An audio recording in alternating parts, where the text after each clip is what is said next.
In this tutorial, we'll demonstrate how to measure two different decking areas using straight line, trace line, and arc path types, as well as how to calculate volume and how to extrapolate a corner.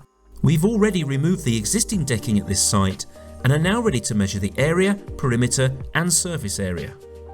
We start by tapping on the plus icon and selecting closed shape. Remember to choose a memorable starting point.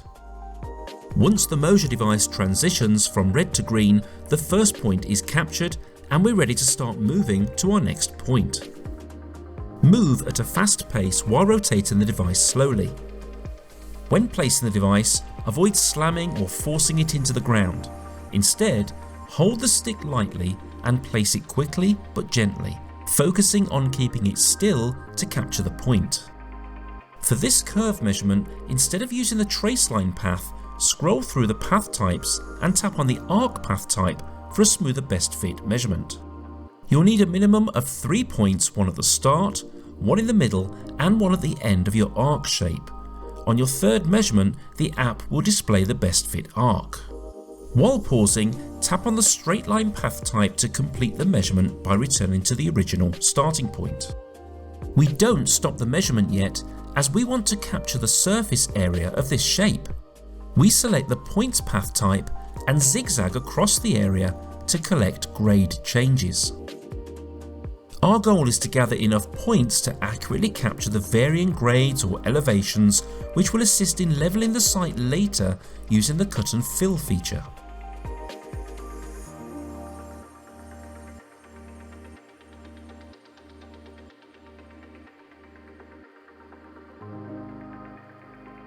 We make our way back to the perimeter starting point to finish the measurement for increased accuracy.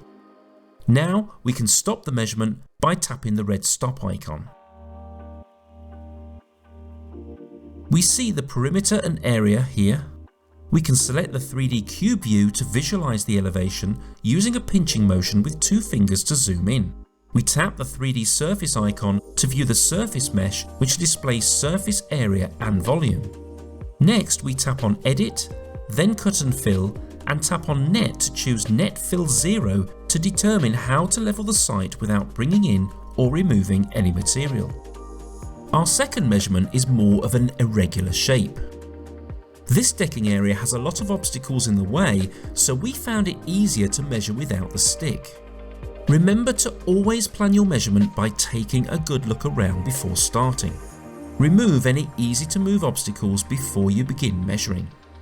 We start by tapping the plus icon and selecting closed shape. Again, choose a memorable starting point. Here we chose the trace line path type to follow the curves of the decking, ensuring the reference point on the device is directed towards the edge as we trace.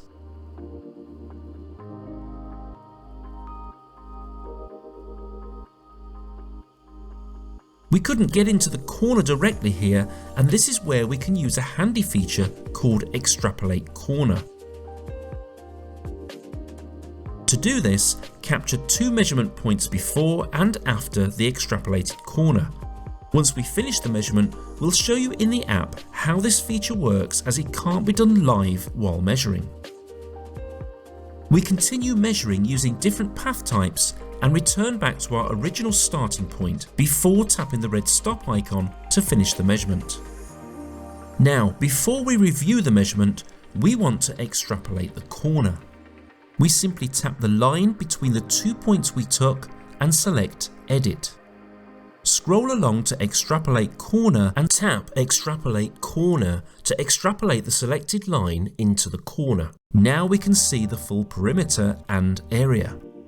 Since we plan to completely redesign both areas and decking, we need to export the data to CAD software. Go to File, then Export, choose DXF or another format your program supports, and export the measurement data to your PC or Mac. Thanks to Moasure, we efficiently replace the decking, streamlining the process and saving valuable time and money.